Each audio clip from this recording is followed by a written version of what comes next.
Zoé, t'as rencontré Christina Michaud, notre députée fédérale, pour parler de son bilan de sa première année. Oui, ça fait 1 an qu'elle est notre députée fédérale, puis je tiens à dire, parce qu'on l'a pas dit en entrevue, Christina Michaud, c'est la plus jeune et la seule femme qui a représenté finalement, qui représente présentement, et il n'y en a jamais eu avant, la circonscription d'Avignon, la métisse Matane-Matapédia, qui représente finalement le Bloc québécois au gouvernement à Ottawa. Le 21 octobre dernier, Christina Michaud fêtait ses 1 an comme députée fédérale et nous l'avons présentement avec nous virtuellement pour faire un petit bilan. Allô? Allô, ça va bien? Oui, toi? Oui. Alors, tout d'abord, joyeux anniversaire. Ça fait 1 an qu'elle a été notre députée. Merci. Puis pour commencer, j'aimerais savoir, dans les dossiers que tu as traités pour la région dans la dernière année, de quoi es-tu le plus fière? Mon Dieu, il y a beaucoup de choses. C'est difficile de choisir, mais je pense que tous les dossiers qui touchent ma région, justement, et si je fais la comparaison entre Ottawa et ce qui se passe chez nous, bien entendu que je suis plus fière de ce que j'ai accompli pour les gens de chez nous. Ça passe par les promesses, si tu veux, là, que j'avais fait en campagne électorale, le fait d'avoir un bureau justement à Amqui, ce qui n'avait pas été le cas depuis plusieurs années pour les députés fédéraux, puis un autre dans chacune des MRC que je représente. Ça, je suis très contente de pouvoir compter sur une équipe qui est extraordinaire, qui est présente dans chacune des coins de ma région. Alors ça, je suis très fière de ça, de pouvoir offrir un service à la population, et c'est ce qu'on a fait beaucoup pendant la pandémie, parce qu'avec la fermeture des bureaux de Service Canada, avec les nombreux programmes qui étaient mis en place par le gouvernement, les gens avaient besoin de savoir, avaient des questions. Alors c'est des centaines de personnes qui nous ont contactés pour avoir besoin d'aide sur leur dossier, que ce soit l'assurance-emploi, la PCU, tout ce qui touche l'Agence du revenu du Canada, j'en passe. L'immigration aussi, il y a eu beaucoup de cas d'immigration qu'on a dû traiter parce que c'est très lent à Immigration Canada en ce moment pour les demandes, que ce soit demande d'asile, de résidence permanente, de travail, etc. Alors ça, j'en suis bien fière. Sinon, c'est certain qu'il y a eu des investissements importants dans la région, quand on parle du programme Nouveaux Horizons, Emploi d'été Canada, puis d'autres genres d'investissements aussi qu'on a vus dans les derniers mois et qui sont à venir aussi. Donc, le développement économique, c'est de la plus grande importance pour moi. Donc, je suis contente d'avoir déjà ça sur mon premier bilan. Sinon, bien entendu, on a fait une belle... je reviens un petit peu là sur ce qu'on a fait pendant l'été à la fête nationale. C'est 1000 arbres qu'on a distribués aux gens qui sont venus les chercher au bureau d'Amqui. Même chose à Carleton, Matane, à Presse aussi pour l'inauguration de mon bureau là-bas. Et c'était en plein dans le champ de mes valeurs environnementales là, et la campagne électorale carboneutre, les bureaux certifiés carboneutres. Alors ça, j'étais bien contente, et c'est une façon de se rapprocher un petit peu des gens. En temps de pandémie, c'est pas facile, on peut pas organiser d'activités, d'aller voir notre monde. Alors ça, on a pu le faire en respectant les mesures de distanciation sociale. Alors, bien contente de ça. Et je glisserai un mot aussi sur la travailleuse de rang qui est maintenant, qui œuvre dans l'Est du Bas-Saint-Laurent, donc en collaboration avec l'UPA, le gouvernement du Québec.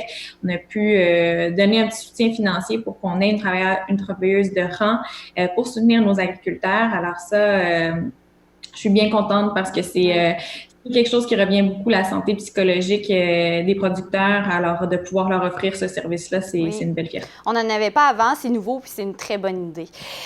Sur quel dossier veux-tu surtout te concentrer dans la prochaine année pour la vallée de la Matapédia?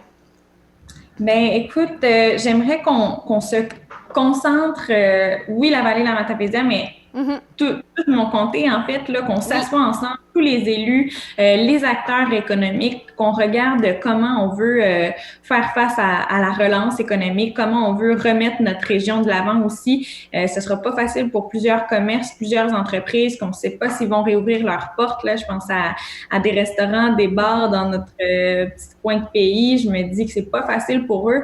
Alors, d'asseoir tous ces gens-là ensemble pour voir comment on peut rayonner par la aussi entre Ouais, circonscriptions. s'entraider. Exactement.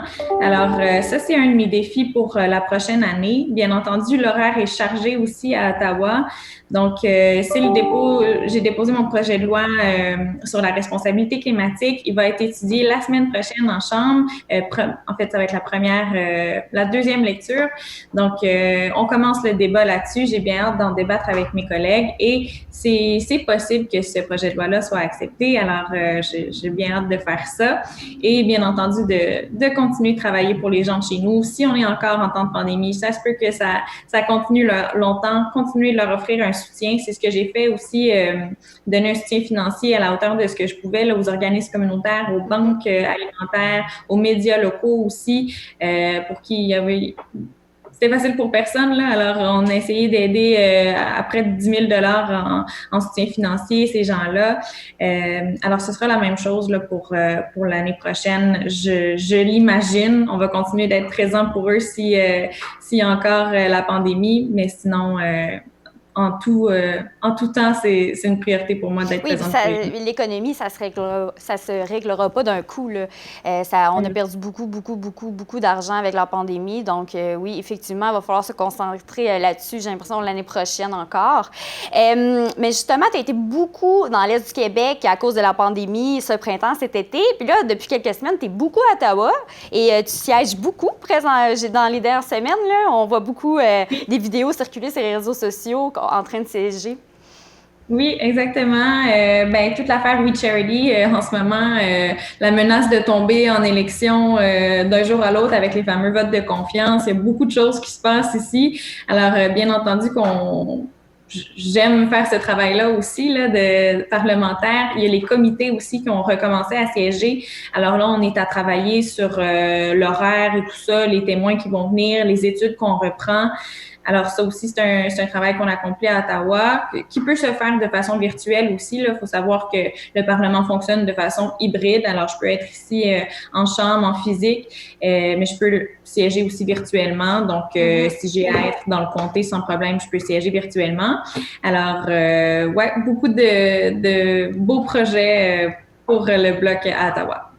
Juste pour terminer, par rapport à Régénère, j'ai vu que, j'ai entendu que tu disais que tu trouvais que c'était vraiment un beau projet, un bon projet, puis que tu voulais l'amener au gouvernement fédéral. Est-ce que ça a bougé un peu cet automne, ce dossier-là?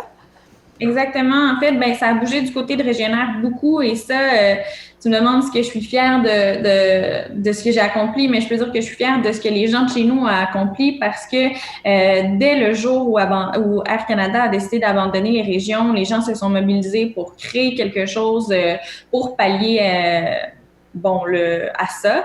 Et Régénère a été une des solutions proposées qui peut marcher pour l'Est du Québec, oui, mais pour l'ensemble des régions du Québec. Alors, c'est étudié présentement au gouvernement du Québec. Alors, bien sûr que ça relève de Québec. On peut appuyer ce genre de projet, d'initiative-là. Moi, je le fais parce que je crois en ce projet.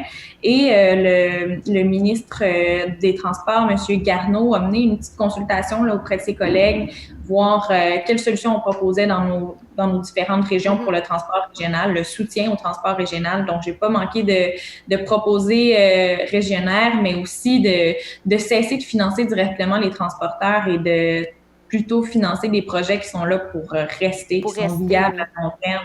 Alors, je lui ai bien mentionné, puis j'ai hâte de voir les suites de ça. Oui. Christina Michaud, députée d'Avignon, la Métis Matane-Matapédia. Merci beaucoup. Joyeux anniversaire encore et on se voit bientôt. Merci beaucoup. À bientôt. Au revoir.